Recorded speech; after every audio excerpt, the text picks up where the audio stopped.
Il est 7 heures du matin.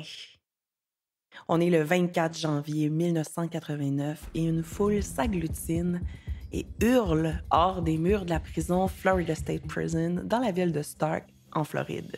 C'est le jour de l'exécution tant attendue de Ted Bundy. Dans l'État de la Floride, où la sentence fut finalement exécutée après que le prévenu ait passé près de 10 ans dans les couloirs de la mort. L'exécution et tout le procès de Ted Bundy ont fait un tapage médiatique inimaginable, jusque-là jamais constaté dans l'histoire américaine. Mais pourquoi donc? Qu'est-ce qui fait autant de stupéfaction, de fascination? Qu'est-ce qui a autant tenu le monde en haleine dans cette histoire-là? Qu'est-ce qui fait que l'être humain soit autant captivé par le crime et plus particulièrement par les histoires sordides comme celle de Ted Bundy et de ses victimes? Plus profondément encore, qu'est-ce qui fait qu'un être humain en surface, en apparence normale, puisse devenir un esprit aussi torturé, capable d'actes aussi infâmes et horribles que ceux de Ted Bundy? Est-ce qu'on est meurtrier ou agresseur? Est-ce qu'on le devient? Comment? Autant de questions et beaucoup plus encore auxquelles je vais répondre au mieux de mes connaissances dans ces 2 premiers épisodes et plus largement dans tous les épisodes du Psychocrime podcast. Mais répondre à ces questions-là, ce n'est pas une mince affaire. C'est un casse-tête. Tout un casse-tête. Pour commencer, je vais donc remonter à rebours l'histoire de Ted Bundy et me rendre jusqu'à son adolescence, son enfance et même avant qu'il ne vienne au monde. Parce que le but, c'est de parler de ce qu'on a très peu entendu parler dans tous les livres, séries, films et podcasts qui ont porté sur Ted Bundy, c'est-à-dire son enfance, sa petite enfance et son développement précoce. Comme psychologue, il m'importe plus que tout d'apporter une perspective scientifique globale et approfondie au cas de Ted Bundy. Le but étant de découvrir quels sont tous les éléments qu'on puisse identifier et qui auraient pu entrer en ligne de compte, contribuer au développement des troubles de l'individu. On sait aujourd'hui, grâce à la science et à la recherche depuis plusieurs dizaines d'années, que la cause des comportements sadiques et destructeurs adoptés par les meurtriers en série n'est jamais unique ni simple. Il s'agit d'une combinaison complexe de facteurs psychologiques, socio-économiques, culturels et neurobiologiques. Sans plus attendre, on se lance dans cette analyse approfondie de Ted Bundy. Bon épisode. Trigger warning, traumavertissement. Dans ce podcast, je vais aborder des sujets particulièrement souffrants ou sensibles. L'écoute reste à l'entière discrétion de l'auditeur ou de l'auditrice. N'hésite pas à arrêter ou à demander de l'aide en cas de besoin. J'ai mis des ressources en description. Je ressens une profonde empathie pour les victimes et leurs familles. C'est pour ces personnes que je fais ce podcast. En tant que psychologue experte des traumatismes, je sais à quel point les victimes et leurs familles ressentent souvent une grande culpabilité et ont le besoin viscéral de comprendre. C'est pour cette raison que j'accomplis cette mission. J'ai effectué des recherches rigoureuses dans ce projet et mes sources scientifiques sont présentées à chaque épisode. La liste exhaustive des références est disponible sur le site web du podcast. Le cerveau humain est extrêmement complexe et je me fais un devoir de partager les connaissances scientifiques les plus récentes sur le sujet. Mais il faut se rappeler que comprendre les actes, ce n'est jamais les excuser ou les justifier. Dans ce podcast, j'adopte une posture de chercheuse, d'investigatrice et de clinicienne. Je présente des hypothèses et je commente les informations publiques, mais je ne peux pas me prononcer sur des impressions cliniques ou des diagnostics parce que je n'ai pas moi-même conduit d'évaluation diagnostique sur ces individus. Je veux faire émerger des prises de conscience, des réflexions et apporter des pistes de solutions pour permettre de prévenir, de changer les choses, d'éviter le pire, même si parfois c'est impossible et que l'inévitable reste inévitable. N'oublie pas de liker, partager, commenter et t'abonner. Bon podcast!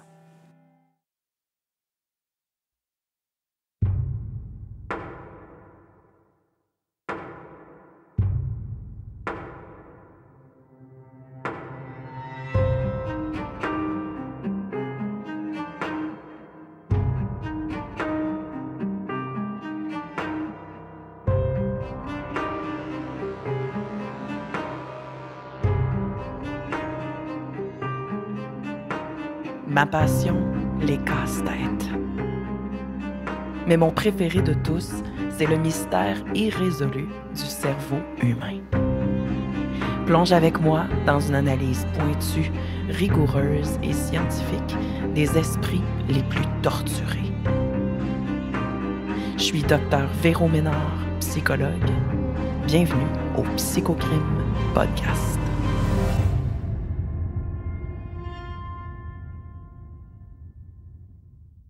Bienvenue au tout premier épisode du Psychocrime Podcast. Durant les 2 premiers épisodes du podcast, je vais me consacrer à l'analyse de Ted Bundy.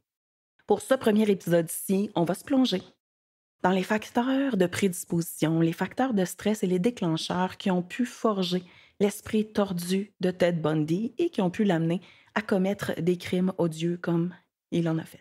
Bundy est mort, exécuté sur la chaise électrique le 24 janvier 1989.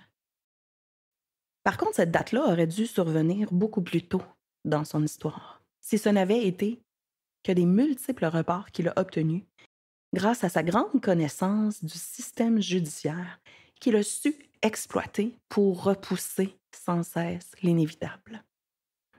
Mais pourquoi son exécution a justement été reportée autant de reprises? Parce qu'il faut savoir qu'entre 1979 et 1989, il a obtenu de très nombreux reports de ses procès et de la date d'exécution grâce à des manœuvres légales, mais assez douteuses. Par exemple, en 1986, qui aurait dû être la date de son exécution, il a obtenu un sursis de la part de la Cour d'Atlanta, qui a suspendu temporairement son exécution pour permettre un examen plus approfondi de son dossier. Ses avocats contestaient la légitimité du procès qui a eu lieu en lien avec les meurtres et les tentatives de meurtre de la sororité du Chi Omega.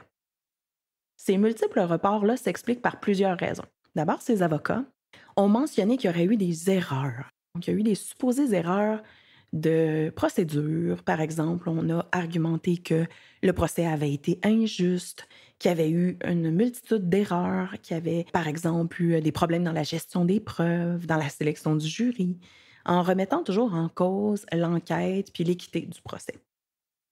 Il y a eu aussi une prétendue incompétence mentale, donc les avocats ont fait valoir que Ted Bundy n'était pas en mesure de se représenter tout seul et que le fait qu'il l'ait fait, qu'il l'ait demandé, aurait compromis son droit à un procès juste et équitable. Ensuite, les avocats et Ted Bundy ont décidé de faire une quantité infinie, une multiplication des procédures, des appels. Donc, Bundy a multiplié les recours en justice dans les différentes juridictions en contestant toutes sortes de choses, là, en nommant que ses droits constitutionnels avaient été lésés, en multipliant les demandes, et ça dans des différents comtés, des différentes juridictions, mais ça a permis de rallonger de beaucoup.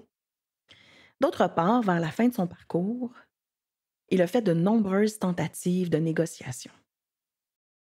Il a tenté de négocier, de donner des informations à propos de meurtres irrésolus en échange d'un délai supplémentaire. Et si cette procédure-là n'a pas fonctionné, à proprement parler, il reste quand même qu'on doit étudier les papiers, la demande, le dossier. Ça fait en sorte qu'effectivement, ça a été rallongé. Tout au long de ses procès et de son incarcération, Ted Bundy a cultivé avec soin son image médiatique. Il affectionnait particulièrement à être sous les projecteurs. Il était charismatique, intelligent, particulièrement séducteur. Donc, il savait manipuler les médias pour détourner, pour obtenir toute l'attention sur lui. Peu avant son exécution, il parlait de lui-même dans les interviews à la 3e personne, un détachement qui reflétait peut-être toute la complexité de sa psyché. Était-ce pour se distancier de ses actes, pour les nier, par dissociation? Ou était-ce une fragmentation de sa personnalité? 3 jours avant son exécution, donc le 21 janvier 1989, Bundy a enfin confessé être l'auteur de plus de 30 meurtres qui auraient été commis entre 1973 et 1978. Ce moment-là a marqué ça a marqué un tournant dans la compréhension qu'on avait de son parcours criminel. Plusieurs études, plusieurs professionnels se sont penchés sur son cas, intéressés à comprendre ce qui l'avait motivé à commettre de telles horreurs. Entre autres, il y a une étude de Cameron et Ray Straw qui a permis de dresser une ligne du temps précise de son histoire et un profil psychologique détaillé. Selon cette étude-là, ses motivations étaient purement liées à des fantasmes sexuels.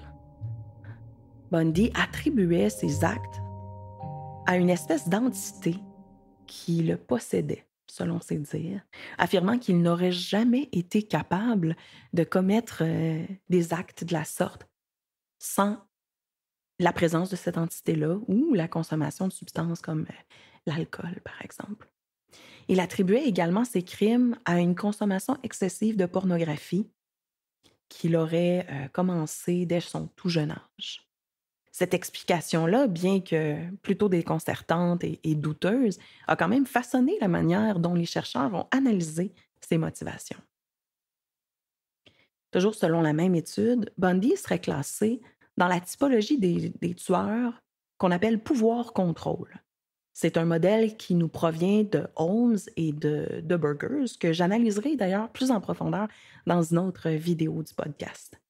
Mais selon ce modèle-là, ce type-là, les tueurs pouvoir-contrôle, sont des tueurs de type organisé, obsessionnel, souvent manipulateur ou charismatique. Le contrôle est au cœur de leur action, bien plus que la satisfaction sexuelle à proprement parler. Bundy, par exemple, prenait des polaroïdes de ses victimes, une espèce de moyen de conserver un trophée de son acte. Ce besoin de contrôle et de domination transparaît à travers ses actions, avant et après les meurtres. Après s'être évadé, pas une, mais 2 fois, du système carcéral, il a finalement été arrêté pour une 3e et dernière fois en février 1978. À ce moment-là, Bundy est accusé des meurtres des 2 femmes, la sororité de Chi Omega, et de tentative de meurtre sur 3 autres femmes. Il sera formellement reconnu coupable de ces 5 crimes-là le 24 juillet 1979 et c'est là qu'il obtiendra comme conséquence la peine de mort. En 1980, alors qu'il est déjà incarcéré pour les autres crimes, Ted Bundy est condamné à mort une 2e fois pour le meurtre de la petite Kimberly Leach. C'est fascinant de constater combien il y a d'informations contradictoires qui circulent à propos des crimes de Bundy, notamment en ce qui a trait à la quantité de meurtres qu'il aurait réellement commis. Au total, il y a 25 noms de victimes qui seraient officiellement associés à lui. Par contre, lui-même en a avoué plus de 30. Et ce qui est intéressant, il y a plusieurs experts en criminologie et en psychologie qui se sont prononcés, qui l'ont soit évalué ou qui ont évalué son cas, et qui affirment qu'il aurait probablement commis plus de 100 meurtres, en fait. Certains professionnels vont parler qu'il aurait commencé sa carrière de meurtrier dès l'âge de 15 ans. Et cette hypothèse-là, je vais l'explorer un petit peu plus tard quand on va regarder son développement, justement, durant l'adolescence. Et pourquoi il y a autant de disparités entre les chiffres concernant les victimes de Bundy? D'abord, il y a certaines victimes qui n'ont jamais été identifiées. Il y a d'autres victimes qui n'ont jamais été retrouvées. Et il y a des corps qui ont été retrouvés, mais qu'on n'a pas pu obtenir. On se rappelle, dans les années 70, la qualité des preuves du criminel-légal était beaucoup moins forte que ce qu'on a aujourd'hui, par exemple, avec l'analyse de l'ADN. Donc, on n'a pas réussi à associer le meurtre à Bundy officiellement. D'autre part, Bundy manipulait souvent les informations, il manipulait ses aveux, donnait des détails incomplets, donnait des détails flous. Ça a compliqué les enquêtes, il a menti, changeait d'avis, changeait d'informations. Il manquait ou ignorait certains détails concernant ses victimes, même leur nom. Certains meurtres aussi de cette période-là, qui sont restés irrésolus, on peut penser qu'ils soient attribués à lui. Je n'entrerai pas dans les détails sordides des actes violents qu'il a commis, sauf, par exemple, dans le segment que j'ai appelé Modus et bouche cousue, qui parle vraiment du modus operandi qu'on verra au 2e épisode, quand les informations sont pertinentes à la compréhension clinique de la psyché du tueur. Mais autrement, mon objectif, c'est pas de sensationnaliser ces crimes, et les crimes de personnes d'ailleurs. Au contraire, je suis ici pour analyser, avec rigueur scientifique, mais surtout avec respect. Je tiens, mordicus, à honorer la mémoire des victimes et à respecter les survivantes, respecter les familles, les proches des victimes. Donc, avant d'aller plus loin, je propose d'observer 1 minute de silence en leur mémoire.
Quand je prends conscience de la liste des victimes, et ça, ce ne sont que celles qu'on connaît ou qu'on a officiellement attribuées à lui, je ressens une profonde tristesse et un frisson d'horreur.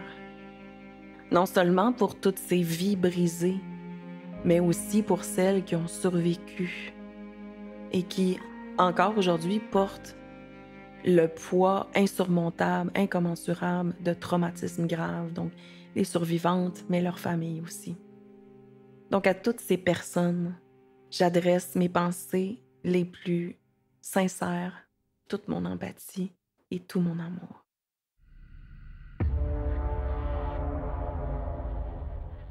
Maintenant, revenons en arrière. Avant que Ted ne devienne le tueur qu'on connaît, que s'est-il passé dans sa vie de jeune adulte, dans son adolescence, mais de manière encore plus importante, dans son enfance, qui l'a mené sur une voie aussi destructrice? Ce segment-là, c'est peut-être le plus important, le plus déterminant de l'histoire de Ted Bundy. C'est une étape charnière qui souvent a été négligée par les nombreux ouvrages, émissions, podcasts, films qui ont porté sur lui. La plupart des récits vont soit ignorer ou minimiser cette période-là et parfois vont véhiculer même des informations qui sont fausses. Ce silence-là peut s'expliquer peut-être par le fait que Bundy lui-même faisait un déni profond de cette période-là. Il semble avoir cherché à dissimuler, à embellir ou simplement carrément à effacer les souvenirs de ses premières années de vie. C'est un comportement qui est fréquent quand l'enfance est marquée par des traumatismes psychologiques et physiques profonds. Donc commençons avant même la naissance de Ted Bundy. Sa mère, Eleanor Louise Cowell, une jeune femme de 22 ans, brillante, assidue dans ses études, dévouée à sa communauté religieuse. Elle incarne l'image de la perfection qui était valorisée à cette époque-là. Mais cette façade dissimule des tensions, des traumatismes, des souffrances profondes. D'abord, son rêve de poursuivre ses études s'effondre lorsqu'une bourse universitaire qui lui aurait été en fait absolument nécessaire pour poursuivre son rêve est finalement attribuée à une autre jeune étudiante. Ce coup dur ne fait que s'ajouter à une réalité familiale déjà fragile. une précarité économique, des manifestations de violence familiale, d'abus de pouvoir, de consommation excessive, d'alcool et de nombreux troubles mentaux qui règnent dans le foyer familial. Dans ce contexte-là, Louise tombe enceinte. Le père, qui demeure inconnu, et les spéculations sont nombreuses, se heurte à la rigueur des années 40, une ère où les commérages faisaient office de vérité dans les quartiers américains. À 22 ans, célibataire, très religieuse, très croyante, venant d'une famille dite respectable, Louise fait face à une situation absolument intolérable. Elle cherche à interrompre sa grossesse par elle-même, mais son initiative échoue. À mesure que sa grossesse devient de plus en plus visible, elle est soudainement mise à l'écart de l'Église et même son club religieux, de laquelle elle est responsable, l'expulse. Des lieux qui étaient importants pour elle, où elle trouvait une source de soutien et de respect. Accablée par la honte, elle est envoyée par sa famille, par son père, à la maison Elizabeth Lund for Unwed Mothers, au Vermont, un refuge pour des jeunes mères célibataires où certaines abandonnaient leur enfant à la naissance. C'était une pratique qui était courante parce que dans les années 40, aux États-Unis, c'est quelque chose qui était inacceptable d'avoir un enfant quand on n'est pas marié. Le 24 novembre 1946, elle donne naissance à un fils qu'elle nommera Theodore Robert Cowell.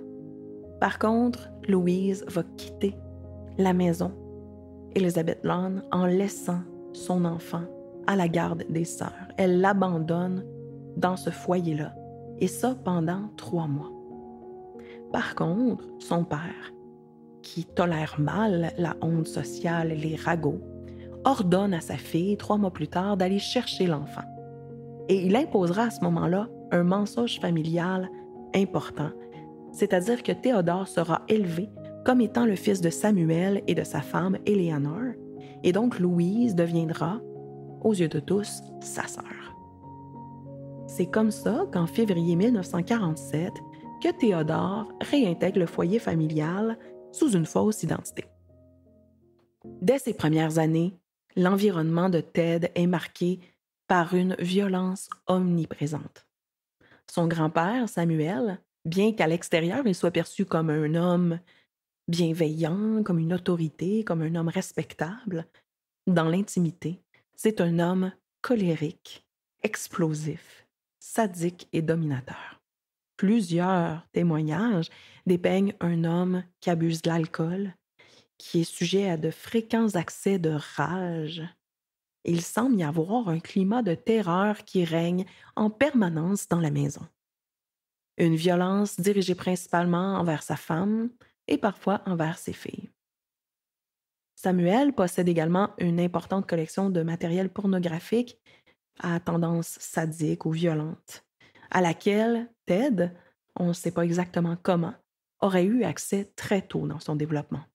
Exposer un jeune esprit à ce genre de contenu-là peut avoir des répercussions considérables sur son développement psycho-affectif. Et ça, je vais en reparler au cours du segment sur les traumatismes et les violences.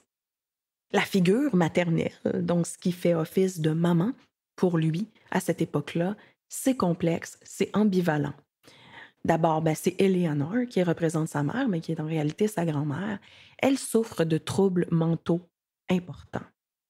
À ce moment-là, on la diagnostique comme atteinte d'un trouble bipolaire, mais on sait bien que dans les années 40, la santé mentale et les processus d'évaluation n'étaient aucunement rendus là où on est aujourd'hui. C'est-à-dire qu'elle aurait peut-être eu le mauvais diagnostic. On sait aujourd'hui qu'elle avait certainement des troubles anxieux. Par exemple, elle souffrait d'agoraphobie, elle ne sortait pas du tout de la maison. Et elle avait probablement des troubles dépressifs. Elle a été traitée par électrochoc, un traitement qui était courant à l'époque, mais souvent traumatique et peu adapté si effectivement elle avait été atteinte d'un trouble bipolaire. Elle devient donc apathique, complètement amorphe, profondément déprimée. Elle passe ses grandes journées seule à la maison, sans dire un mot, à fixer le vide, sans interaction sociale, renfermée dans sa propre détresse. Quant à Louise, la mère de Ted, Ses tentatives précédentes pour se débarrasser de lui reflètent un désintérêt, une froideur qu'on peut interpréter comme un détachement émotionnel important. Comment un enfant peut-il se développer sainement dans un environnement si hostile où même les figures d'attachement semblent absentes ou dysfonctionnelles ou souffrantes? Un des événements les plus troublants rapportés au sujet de Ted durant ses premières années, c'est survenu lorsqu'il avait environ 3 ans. Sa tante se réveille durant la nuit entourée de couteaux, Ted se tenant à quelques centimètres de son visage et l'observant en silence durant son sommeil. Cet acte, aussi étrange qu'effrayant, ne peut être que le signe précurseur d'un traumatisme psychologique profond, ancré dans un contexte familial, toxique, où les repères affectifs et moraux sont flous ou carrément absents. C'est dans cette atmosphère saturée de non-dits, de violences cachées et de mensonges que Ted Bundy fait ses premiers pas. Durant cette période-là, un incident se produit également sur le petit Ted, c'est-à-dire qu'il sera atteint d'une importante blessure à la tête. On ne sait rien quant aux circonstances, sur comment ça s'est passé, mais plus tard, il dira avoir reçu accidentellement un morceau de bois 2x4 sur la tête. Bien, on ignore si c'est vrai. Mais toujours est-il qu'il a eu une importante blessure à la tête dont il portait encore la cicatrice à l'âge adulte. Peu avant l'âge de 5 ans, Ted Bundy et sa mère quittent la maison familiale en emportant avec eux une lourde honte. Afin de fuir les regards et les jugements, Louise décide de changer leur identité, de changer leur nom et de s'installer temporairement chez un de ses oncles. C'est là que Ted a pour la première fois de sa vie des contacts avec un autre enfant de son âge, son cousin, un enfant qu'il va jalouser pour sa situation financière, la présence de son père, la relation qu'il a avec d'autres enfants, par exemple. Peu de temps après, Louise épouse un homme, Johnny Bundy, qui adoptera légalement Ted et lui donnera son nom de famille. Ted n'acceptera jamais cette nouvelle figure paternelle. Il va commencer à ressentir une jalousie croissante face à Johnny qui, dans sa tête de petit enfant, lui vole du temps et l'attention de sa mère. D'ailleurs, elle tombe enceinte rapidement après leur union et malheureusement souffrira beaucoup d'une fausse couche, psychologiquement et physiquement. À ce moment-là, Ted croit que Johnny est responsable de cette souffrance-là et il éprouve du ressentiment à son égard. Johnny, quant à lui, ne montre pas beaucoup d'affection, d'intérêt, se contentant de faire travailler Ted sur des tâches agricoles. Et peu de temps après, le couple aura 4 autres enfants et Ted sera un peu relayé au second plan. Ted subit également quelques épisodes d'humiliation publique alors que Johnny le gronde, le punit devant d'autres enfants. Il tente de faire sa place dans la famille en aidant sa mère après les classes avec ses frères et sœurs. Et on peut dire qu'à cet âge-là, donc tout petit enfant, il n'avait littéralement aucune vie sociale. C'est aussi une époque durant laquelle il a développé des troubles du langage, notamment le fait de bégayer beaucoup. Son isolement social s'accentue, démontrant un intérêt particulier et grandissant pour la peur et des comportements qui sont de plus en plus inquiétants, comme faire du mal à des petits animaux, par exemple, ou tendre des pièges pour effrayer les autres enfants. Il se cache dans les bois, puis il surprend les enfants pour les terroriser. Il commence également à collectionner des couteaux. Il grandit et démontre de plus en plus de comportements violents envers les autres enfants, envers les animaux et d'autres comportements qui deviennent de plus en plus inquiétants. Il est pris par exemple dans les bois avec une petite fille à faire des jeux de découverte sexuelle, mais finalement il sera pris en train d'uriner sur la petite fille, une tournure plutôt inhabituelle et inquiétante. Il apporte à l'école de la pornographie violente et des couteaux qu'il cache, mais qu'il tente d'échanger avec d'autres enfants. Il essaye tant bien que mal de s'intégrer aux autres, par exemple en faisant des sports. Mais comme il est petit et particulièrement isolé, qu'il a une personnalité timide, introvertie, il est rejeté et ça n'aide en rien son intégration sociale. Il tentera également de s'intégrer au clan des scouts, mais une fois de plus, il est rejeté. Et dans ce contexte-là, il montre de plus en plus de comportements explosifs, impulsifs. Il va par exemple se faire prendre à avoir attaqué sauvagement un autre enfant qui aurait passé un commentaire sur lui. Évidemment, la période de l'adolescence n'arrange en rien l'ensemble de sa situation psychologique et sociale. Il n'a toujours pas d'amis, il n'a pas de petit ami, il se concentre uniquement à ses études. Il est intimidé par les autres enfants.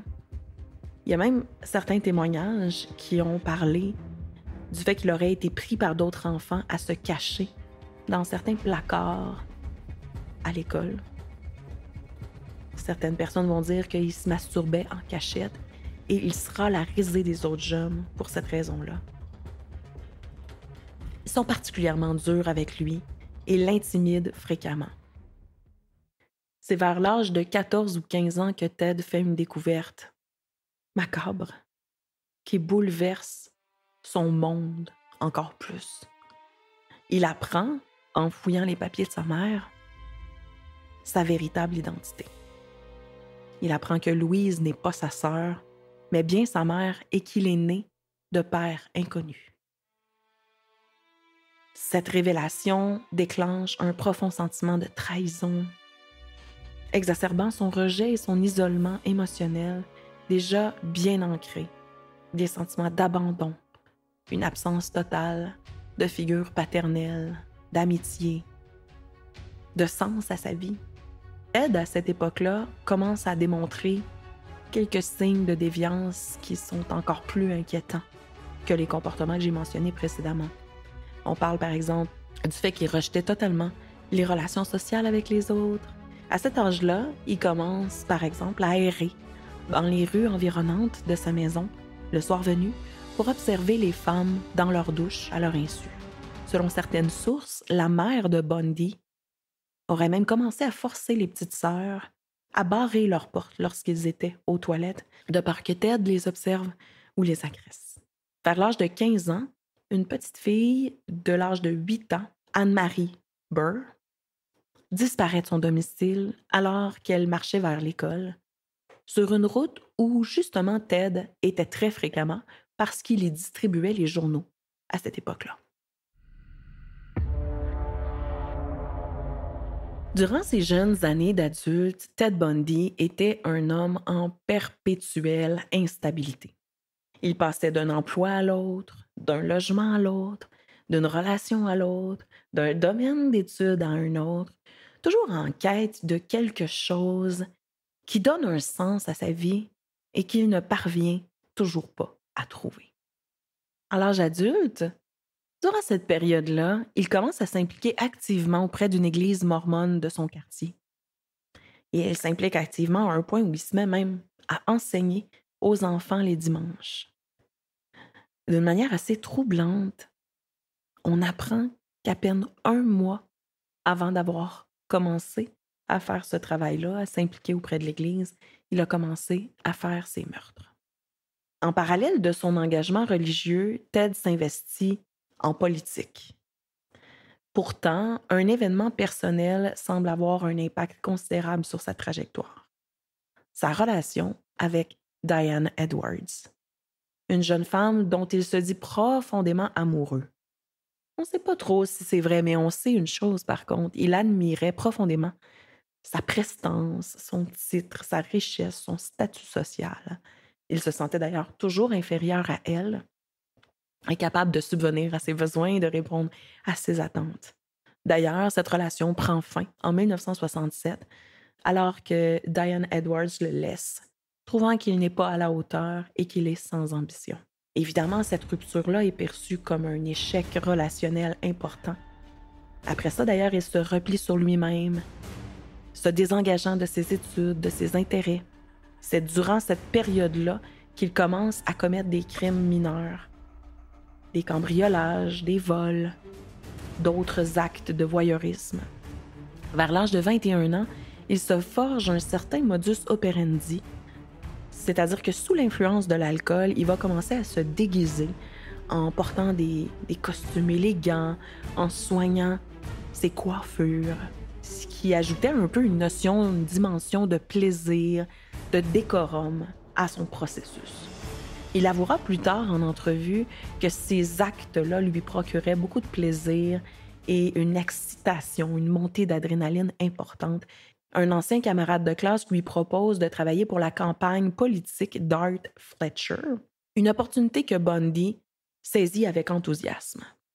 Il adore la politique pour l'aspect de prestance, la classe sociale que ça lui donne, l'impression de valoir plus, où il se sent enfin, peut-être pour la toute première fois de sa vie, quelqu'un d'important. Durant cette période-là, il s'intéresse de plus en plus à la politique, mais au théâtre aussi. Il devient intéressé à comprendre et à imiter d'ailleurs les comportements humains, les relations humaines, les émotions humaines. Progressivement, Bundy adopte un véritable masque, un personnage, en soignant son apparence physique jusque dans les moindres détails. Il avait par exemple des vêtements très chics, très beaux, et il aimait l'image de perfection qu'il projetait. À cette époque-là, il va déménager à Philadelphie chez ses grands-parents maternels.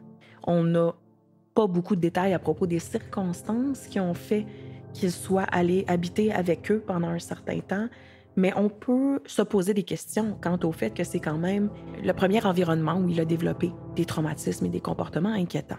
À l'âge de 24 ans, Ted rencontre Lise Clifford, une secrétaire médicale et une mère célibataire. C'est grâce à elle qu'il parvient à s'inscrire à l'Université de Washington pour des études en psychologie. Ironiquement, il travaille à cette époque-là dans un centre de crise pour les gens qui ont des pensées suicidaires. Donc, il est à une époque de sa vie où il sauve littéralement d'autres vies. Et ce travail-là lui permet de développer un peu une compréhension, une compétence, la vulnérabilité humaine, les émotions. Il va augmenter ses capacités de manipulation en modifiant sa voix, en étant doux, rassurant. Vers l'âge de 26 ans, en 1972, il obtient sa majeure en psychologie. Mais la psychologie l'intéresse très peu. Ce qui l'intéresse vraiment, c'est le droit. Il fait donc plusieurs tentatives pour entrer dans plein d'universités, diverses facultés les plus renommées du pays, et ça échoue. Il se voit constamment refuser, il vit ça un peu comme une série d'humiliations. Il travaille ensuite dans un hôpital psychiatrique, mais ses collègues rapportent qu'il est plutôt froid, distant et même méprisant ou manipulateur envers les patients. Peu de temps après, il va quitter son hôpital psychiatrique, il va abandonner cet emploi pour se réintégrer au milieu politique. Il est obsédé par son image de plus en plus. Il veille toujours à paraître le plus parfait possible en public, charmant, élégant, cultivant une apparence de richesse avec des vêtements, un style soigneusement étudié. Par contre, en privé, c'est une autre histoire. Liz rapporte qu'il était bien différent avec elle. Il devenait violent, de plus en plus. Il consommait beaucoup. Violent psychologiquement, mais même physiquement. À quelques reprises, il l'aurait menacé de lui briser le cou. Et il lui faisait également des demandes sexuelles de plus en plus étranges, impliquant des fantasmes sexuels violents ou sadiques. En 1973, il est finalement admis, après plusieurs tentatives, à la faculté de droit de l'Université de l'Utah. À cette époque-là, il décroche aussi un emploi au département judiciaire du comté de King, où il passe des heures et des heures à étudier des rapports criminels et à se familiariser en détail avec le système judiciaire.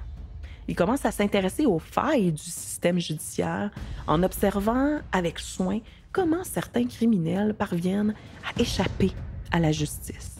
Un savoir qu'il finira par utiliser à son propre avantage éventuellement. C'est aussi en 1973 qu'il tente de reconquérir Diane Edwards tout en continuant sa relation avec Lise Clifford. Il s'achète aussi à cette époque-là la fameuse coccinelle qu'on sait qui a été le lieu de plusieurs de ses enlèvements et de ses agressions. Ce retour en arrière dans sa vie sentimentale, dans son entrée dans une nouvelle phase de criminalité, annonce déjà la suite absolument tragique de son parcours et des personnes qui ont malheureusement croisé son chemin.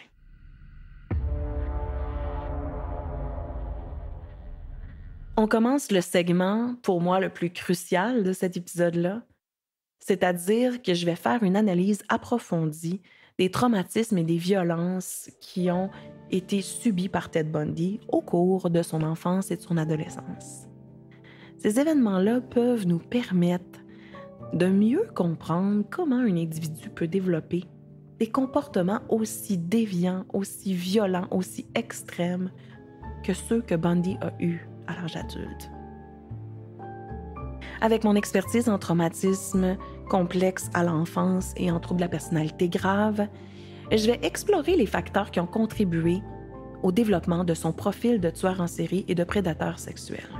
Je tiens à rappeler que ces éléments-là, tous ces morceaux de sa vie que j'ai réunis ici, en une image du casse-tête, seulement partielle, nous proviennent de sources, la plupart des témoignages, pour laquelle on n'a pas de preuve irréfutable de la véracité.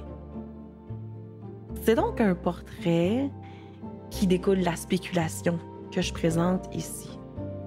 Toujours est-il que ce portrait-là semble particulièrement cohérent avec le résultat que nous connaissons de Ted Bundy.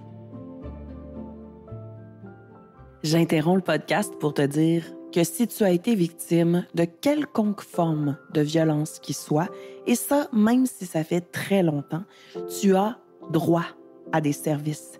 Tu as droit à des indemnités. Au Québec, des organismes comme la CAVAC et l'IVAC sont là pour t'aider gratuitement avec toutes sortes de soins, de services et d'indemnités. J'ai créé d'ailleurs un programme complet de thérapie en ligne pour les victimes d'actes criminels entièrement payé par IVAC. Savais-tu que tu n'as même pas besoin de dénoncer ton ou tes agresseurs pour en bénéficier? Viens m'en parler, je peux t'aider. Va consulter mon site web au www.psytusavais.com ou ma page Facebook professionnelle Dr Véro Ménard, psychologue. Clique ensuite sur le bouton « Envoyer un message ». Tu as le droit et tu mérites de recevoir de l'aide.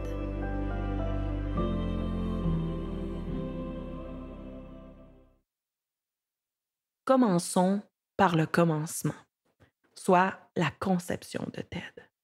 Rappelons que sa mère ne voulait pas d'enfant et qu'elle était dans une situation sociale, psychique et financière rendant la venue de cet enfant-là presque impossible. J'attire l'attention ici sur le fait qu'on ne sait rien de comment cet enfant-là a été conçu. Est-ce qu'elle avait un ou plusieurs amants qu'elle devait cacher?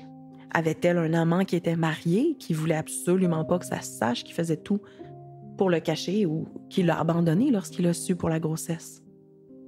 On sait qu'elle a menti à 2 reprises sur le nom de celui qui aurait été le père de Ted Bundy. Mais est-ce qu'elle a menti parce qu'elle-même ne savait pas le nom? Ou parce qu'elle s'était elle-même fait leurrer? Ou est-ce que le scénario est finalement encore pire que ça? Est-ce qu'elle aurait été agressée sexuellement? Certains sont même allés jusqu'à spéculer que le père de cet enfant-là aurait été le grand-père Samuel. C'est une pure spéculation, mais on sait que c'était un homme capable d'une grande violence, de tétaniser ses proches, qui était obsédé par le contrôle, qui était très impulsif, très sadique. Personne ne saura jamais la vraie histoire qui entoure la conception de Ted Bundy. Mais ce qu'on sait, les faits sont clairs.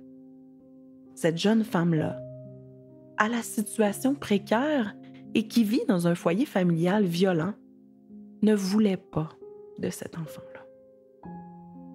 Elle a même tenté à 2 reprises de s'en départir. Quand On pense au fait qu'elle a abandonné sa progéniture aux mains de purs inconnus dans le foyer pour mères célibataires. On pense bien sûr aux études qui ont porté sur le sujet de l'abandon en très bas âge. On pense aussi aux études qui ont porté sur quand un enfant a été conçu dans un contexte d'agression ou de violence. Les données sont multiples et les auteurs sont clairs. Un abandon en aussi bas âge peut avoir des conséquences dramatiques sur le développement de l'enfant et de l'adulte qu'il devient ensuite, bien sûr. Mary Ainsworth et John Bowlby, qui sont deux auteurs mondialement reconnus sur le domaine de l'attachement, dans leurs études, dans leurs écrits, vont parler des attachements précoces et de comment, quand il y a une absence de soins avec de l'affection dans les premiers mois de vie, on a des risques très accrus de développer un trouble d'attachement qui va altérer de manière très sévère le développement affectif et social de l'enfant. Ça peut avoir pour conséquence de limiter la capacité de cette personne-là, plus tard, à ressentir de l'empathie et à établir des liens affectifs stables avec les autres. Les contacts affectifs d'un donneur de soins sont absolument essentiels au développement d'un enfant. Ça va l'aider à se sentir aimé, à se sentir en sécurité, à développer des liens et de l'empathie pour les autres. Des besoins absolument essentiels au développement de l'enfant. Notons aussi qu'un trouble de l'attachement qui aurait pris naissance hâtivement à cause d'un manque crucial d'affection et de présence maternelle peut ensuite engendrer d'autres problèmes plus graves au niveau relationnel et au niveau comportemental. On sait que Ted s'est développé ensuite comme enfant dans un foyer où il y avait beaucoup de violence, où c'était très dysfonctionnel. Et ça a pu créer d'importants traumatismes chez l'enfant. On peut supposer que sa mère, qui ne voulait pas de lui, mais qui fut forcée de le reprendre au sein du foyer, ainsi que sa grand-mère, qui était en profonde dépression, particulièrement apathique, n'ont pas été toutes les deux en mesure de donner des soins, de l'affection, de l'attention, de créer des profonds et réels liens affectifs avec lui. L'affection, l'attention qui est absolument nécessaire au développement lui a probablement manqué. Une maman qui ne prend pas soin de lui, en ne lui donnant pas d'affection, qui est la plupart du temps silencieuse et apathique, et qui, de surcroît, subit des violences devant lui, ça peut s'avérer extrêmement traumatique pour un petit enfant. Donc, cet enfant-là, qui a les besoins affectifs et relationnels qu'on sait, va se rabattre sur toute figure qui peut lui donner quelque chose. Et dans son cas, ça a été son grand-père. Et il s'est retrouvé dans un foyer familial avec cette figure paternelle-là qui est extrêmement violent, qui est dirigé par son grand-père, qui est tétanisé, qui est sous l'emprise et le contrôle du grand-père. Et bien que Ted, plus tard, dans les entrevues à l'âge adulte, ait affirmé que son grand-père l'a jamais touché, qu'il n'a jamais été violent envers lui, premièrement, on ne sait pas si c'est vrai. On ne sera jamais en mesure de vérifier que ces affirmations-là étaient vraies. Mais on sait que être exposé à la violence domestique de manière régulière a des répercussions quasi identiques à la victimisation directe. Il y a plusieurs études qui le mentionnent, qui le montrent hors de tout doute. Mettons-nous dans la peau d'un petit enfant qui est témoin de toute cette violence-là pour un instant. La figure parentale, qui est censée de nous protéger, de nous aimer, de nous fournir une source de sécurité, s'avère finalement être une source de danger particulièrement effrayante. Donc, même si les gestes violents ne sont pas dirigés directement contre soi, la menace reste bel et bien réelle. Des chercheurs comme Bruce Perry, par exemple, ont démontré que l'exposition prolongée à de la violence au sein du foyer familial affectait profondément le développement cérébral et, bien sûr, le développement affectif et relationnel de l'enfant. Ça crée un terreau fertile pour l'apparition de comportements antisociaux et particulièrement destructeurs ensuite. Ça pourrait également expliquer l'épisode étrange des couteaux dans le lit de sa tante. Un jeune enfant, un aussi jeune enfant, n'adopte pas des comportements violents de manière naturelle ou automatique. Ce type de comportement-là est souvent une manière pour l'enfant de sublimer ses traumatismes, de sublimer les violences qu'il observe. Donc, Ted Bundy a grandi dans un climat où la violence et le chaos étaient omniprésents. Exposer un jeune enfant à un environnement aussi dysfonctionnel a probablement eu des répercussions très profondes sur son développement psychologique. Les chercheurs qui sont spécialisés en troubles de la personnalité et en traumatismes graves ont démontré au sein de nombreuses études à répétition qu'un enfant exposé à d'aussi importantes violences et à répétition, qui plus est, a beaucoup plus de chances de développer ensuite un trouble de la personnalité à l'âge adulte.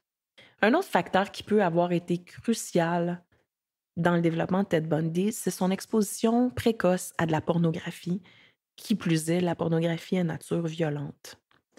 Quand on combine ça à un environnement de violence et de domination, ça a probablement perverti sa vision, sa perception des relations humaines. Plusieurs études se sont penchées sur ça aussi et nous ont montré que l'exposition à des contenus pornographiques en bas âge peut gravement altérer le développement de la personnalité. Cette exposition à de la violence et à du voyeurisme a vraisemblablement initié chez Bundy des schémas de contrôle et de domination. Des caractéristiques au cœur du trouble de personnalité antisociale et de la psychopathie. Cette combinaison importante de facteurs de risque a probablement fortement influencé les déviances futures de Ted Bundy. De nombreuses études se sont penchées sur l'exposition à des contenus pornographiques et elles ont montré que ça pouvait littéralement altérer la perception des relations humaines et encourager, exacerber des pulsions violentes, particulièrement quand un enfant est privé de tout cadre parental, comme c'était le cas dans le foyer de Ted Bundy. Dr. Anna Salter, spécialiste des comportements déviants, souligne que l'exposition précoce à de tels contenus peut inciter à des fantasmes de contrôle et de domination qui évoluent ensuite vers des comportements sexuels déviants à l'adolescence ou à l'âge adulte. Ça peut avoir été le cas pour Bundy, qui plus tard dans sa vie, on le sait, associera la violence à la domination et à la satisfaction sexuelle. Le fait d'avoir vu son propre père maltraiter des animaux a également pu avoir un impact important et pernicieux sur ses perceptions et sur ses propres comportements ensuite. Rappelons aussi qu'il a subi une blessure importante à la tête au cours de la petite enfance. Ça peut avoir des impacts importants sur les comportements, mais ça, je vais en reparler durant mon segment sur les neurosciences au 2e épisode. Le petit Ted a changé d'environnement à plusieurs reprises, sans préavis et sans avoir un mot à dire sur le processus. C'est quelque chose qui est normal. Les parents ne demandent pas toujours l'avis de leur enfant avant de déménager ou de prendre des décisions importantes, mais ça peut être perturbant pour un enfant. Rappelons-nous un instant que dans la tête de cet enfant-là, ce n'est pas sa mère qui l'a arraché à son foyer, mais sa sœur. Sa sœur l'a arraché à la seule figure parentale qu'il avait investie jusqu'ici. Il a ensuite changé d'environnement et de nom, puis à nouveau changé d'environnement et a changé de nom aussi. Il s'est fait imposer une figure paternelle qui, de toute évidence, ne l'intéressait pas du tout. Il a été relayé au second plan. Puis au cours de cette période-là, il y a eu plusieurs changements majeurs, incompréhensibles ou stressants pour un enfant. Il observe sa mère souffrir.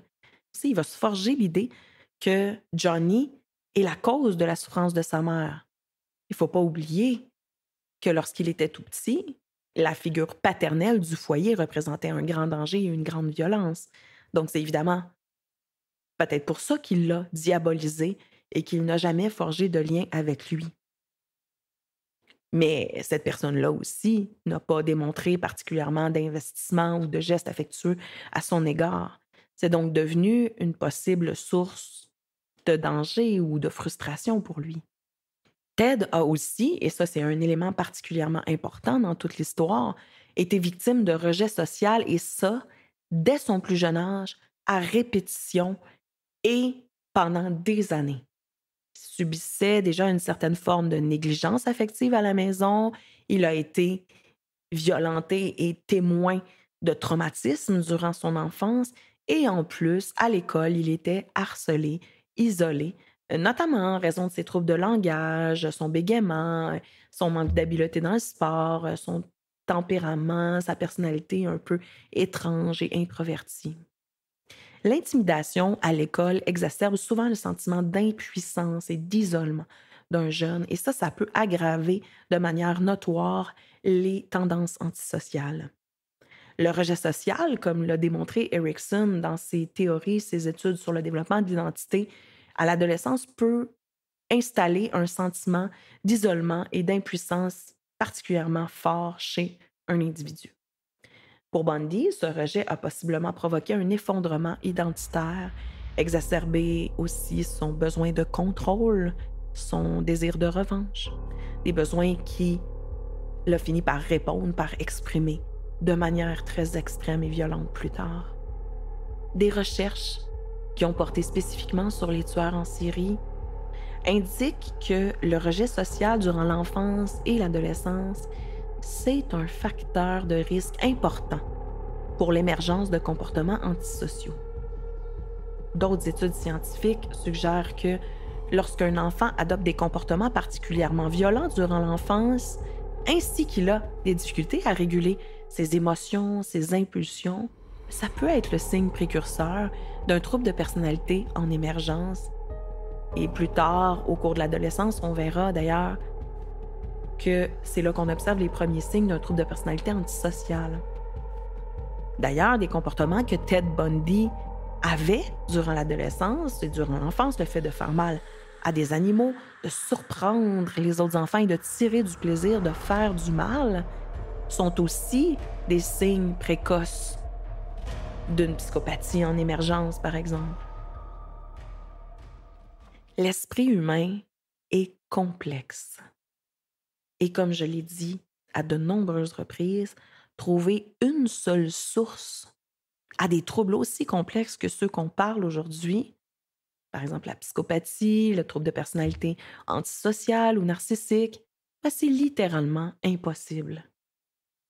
On constate souvent, dans la science, mais en clinique aussi, que ces troubles-là exacerbent, provoquent, déclenchent des facteurs de stress, des déclencheurs qui eux-mêmes exacerbent des souffrances et des manifestations des troubles. Plusieurs études se sont penchées sur les enfants qui avaient vécu dans des milieux familiaux violents et elles ont démontré que les facteurs précoces vont souvent déclencher d'importantes difficultés sociales par la suite. Et ça semble avoir été le cas pour Ted Bundy, qui avait particulièrement des grandes difficultés d'intégration à l'école. Mais le fait d'être rejeté à l'école, plus encore intimidé, violenté en milieu scolaire et à répétition durant des années et des années, exacerbe très certainement un sentiment d'isolement et de souffrance chez l'enfant, qui devient alors un facteur de risque et un déclencheur pour d'autres comportements problématiques. Donc le fait de s'isoler encore plus, une accumulation de frustration, de colère, de rage et des comportements explosifs ensuite.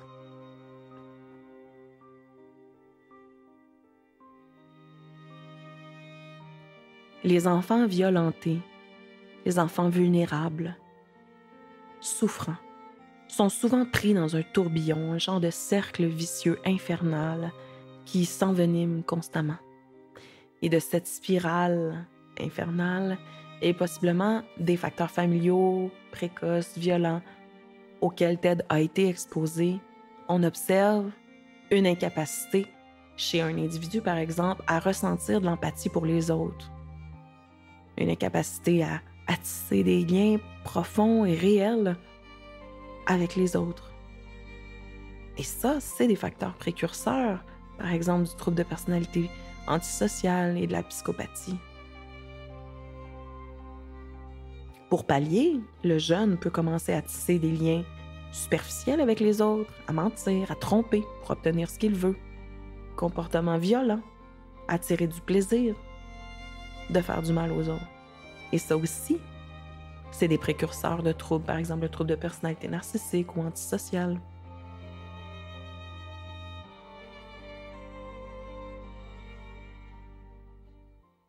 Au cours de l'adolescence, Ted subit plusieurs humiliations.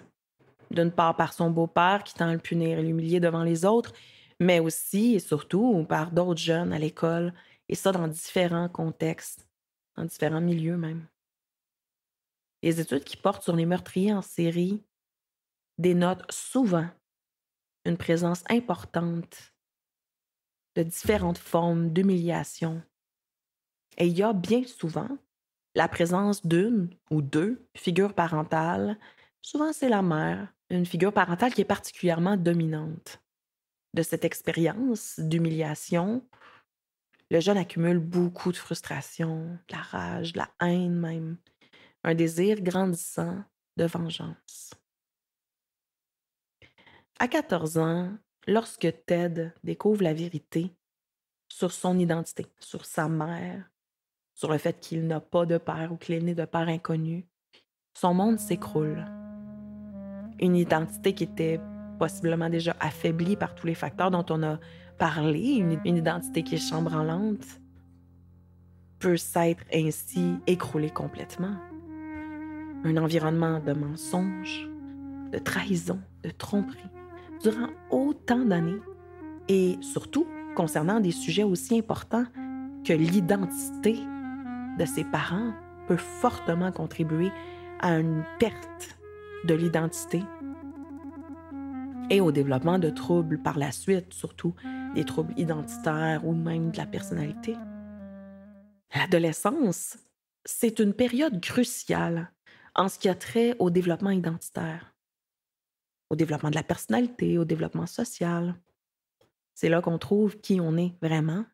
L'adolescent a la tâche de trouver sa place dans le monde, de se sentir appartenir à un groupe, sentir qu'il fait partie de quelque chose de plus grand que lui, d'une communauté. Puis quand on regarde tous les éléments de la vie de Ted Bundy, de son enfance, de son adolescence, il s'est certainement senti très fortement rejeté, pas aimé. En fait, en y repensant, je vois absolument aucun espace, lieu ou relation où il aurait pu se sentir appartenir à un quelconque groupe ou à une quelconque identité que ce soit. Ça peut avoir des conséquences fatales sur le développement de la personnalité d'un individu. D'ailleurs, dans le domaine de la personnalité, l'adolescence est un moment où, chez certaines personnes, on peut observer l'émergence de certains comportements antisociaux. Comme le fait, dans le cas de Ted Bundy, d'avoir commencé à sortir la nuit pour observer les jeunes femmes par la fenêtre contre leur gré. Dans le cas du trouble de personnalité antisociale, on mentionne au DSM-5, le manuel diagnostique des troubles mentaux, que les comportements antisociaux, donc le manque de respect pour les lois, pour les droits, pour les autres humains, pour les structures, apparaissent normalement vers l'âge de 15 ans. Ted se serait d'ailleurs mis à adopter certains de ces comportements-là, comme le voyeurisme, les vols répétés à cet âge-là. Mentionnons d'ailleurs que certains comportements sexuels déviants, adoptés en bas âge, comme ce fut le cas pour Ted, avec le voyeurisme, mais on peut même remonter à l'épisode où il urine sur une petite fille. Quand c'est aussi précoce que ça a été démontré scientifiquement comme un possible signe d'une psychopathie en émergence. C'est un comportement fortement inquiétant auquel on devrait s'intéresser et intervenir. C'est pas à exclure que Ted se soit senti profondément frustré, voire enragé par le rejet, par l'intimidation, par le manque d'implication, de relations et d'acceptation vécue à répétition dans ses différents milieux de vie, et que de ça, le désir, le fantasme de reprise de pouvoir, de contrôle et de vengeance soit né très tôt dans sa trajectoire. Revenons sur le fait qu'une jeune fille de 8 ans soit disparue alors qu'il était adolescent à cette époque-là. Petite fille qui passait justement sur la trajectoire sur laquelle Ted passait tous les matins. Évidemment, on ne peut absolument pas affirmer que Ted ait été coupable ou impliqué. Il faut savoir qu'à cette époque-là, les enlèvements d'enfants étaient particulièrement rares. Et comme on sait que Ted est justement devenu un tueur en série et un agresseur, on peut se demander si c'est là qu'il a commencé sa trajectoire criminelle. D'ailleurs, il avait déjà commencé à reprendre du pouvoir, du contrôle dans sa vie, en faisant du mal, par exemple, à des animaux, en faisant peur à d'autres enfants. D'ailleurs, durant un interrogatoire avec un shérif, il disait que c'était pas lui l'auteur des crimes qu'on l'accusait. Mais il a dit aux policiers: lorsque vous allez mettre le grappin sur le vrai tueur, vous allez être face à quelqu'un qui a œuvré dans 6 États et qui a commis des crimes dans les 3 chiffres. C'est donc une des raisons pourquoi certains professionnels ont mentionné que Ted aurait peut-être commis plus de 100 meurtres. Qui sait donc? Anne-Marie Burr a peut-être été sa toute première victime. En récapitulant, on peut voir que l'esprit tordu de Ted Bundy s'est forgé dans un environnement où les trahisons, les mensonges, les violences familiales étaient omniprésents. Son enfance a été marquée par des ruptures profondes de liens d'attachement, un rejet social et familial, des comportements antisociaux précoces et un accès inadéquat, par exemple, à des contenus pornographiques qui ont toutes influencé ses tendances déviantes et criminelles. À cela s'ajoute une adolescence marquée par plusieurs points de rupture importants: isolement social profond, absence d'amis, de petits amis, humiliation récurrente dans différents milieux et la découverte bouleversante de sa véritable identité. Tous ces facteurs combinés ont probablement exacerbé son sentiment d'aliénation, mais aussi sa quête de contrôle et de vengeance par la suite. Pour Ted, cette période de conflit interne, d'intimidation et de frustration est devenue celle où ses comportements déviants ont commencé à émerger de plus en plus clairement. Et c'est important quand même de souligner que bien que ces expériences-là puissent expliquer en partie le développement de ces tendances psychopathiques, elles ne doivent absolument pas être considérées comme une justification de ces actes. L'être humain, on a besoin de comprendre. Et c'est pour ça que je fais cette analyse-là, pour aider à comprendre qu'est-ce qui fait qu'un esprit peut devenir aussi tordu. Pour aider à comprendre que ce n'est pas le fruit du hasard ou d'une possession ou d'un esprit, mais bien la combinaison de facteurs multiples. D'ailleurs, le cas de Ted Bundy illustre la complexité de l'être humain, où les interactions entre les traumatismes précoces, l'environnement dysfonctionnel au niveau familial et les tensions sociales façonnent une personnalité particulièrement troublée et destructrice. Et bien que ces influences-là aient certainement contribué à l'émergence de ces comportements, il faut se rappeler aussi que chaque individu réagit différemment aux mêmes circonstances. Donc, une personne qui aurait vécu tout ce que Ted a vécu ne deviendra pas nécessairement un agresseur en série ou un meurtrier. Il n'est pas le simple produit de son environnement, mais le résultat bien unique, bien précis d'une multitude, d'une conjonction de facteurs biologiques, psychologiques et sociaux. Et que tout ça a conduit à des actes d'une violence extrême. Ça nous rappelle la nécessité d'une prise en charge précoce des troubles, des symptômes, des signes précurseurs, des traumatismes pour éviter que des histoires aussi terribles ne se reproduisent. Au prochain épisode, j'aborderai d'autres aspects importants du cas de Ted Bundy. Je vais parler des aspects liés aux neurosciences, par exemple la génétique, l'hérédité, les déséquilibres neurochimiques et même les blessures cérébrales. Je vais parler de profils diagnostiques. Qu'est-ce que ça inclut, ces profils psychologiques-là, et comment certains psychologues, psychiatres se sont prononcés sur Ted Bundy. On va faire le tour du DSM-5 et des différents profils et diagnostics qui ont été mis pour lui.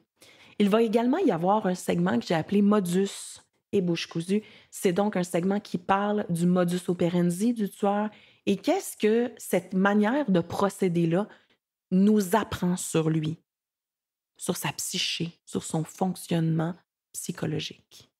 Enfin, il y aura ce que je crois qui est le segment le plus important. Qu'est-ce qu'on peut tirer de leçons sur ce cas-là? Qu'est-ce que ça a changé dans le monde de la justice pénale, dans le légal, dans le psychologique, dans le criminel? Qu'est-ce qu'on a tiré comme société, comme conclusion, comme apprentissage, comme croissance post-traumatique de cet épisode épouvantable de l'histoire humaine? Je t'invite donc à partager tes commentaires, tes questions, ton avis. Est-ce que tu as appris des choses dans cet épisode-là? Est-ce que tu es intéressé à voir la suite? N'hésite pas à me mettre un like, à partager, à mettre des étoiles selon la plateforme que tu écoutes et à partager tes commentaires, ça m'intéresse. À bientôt!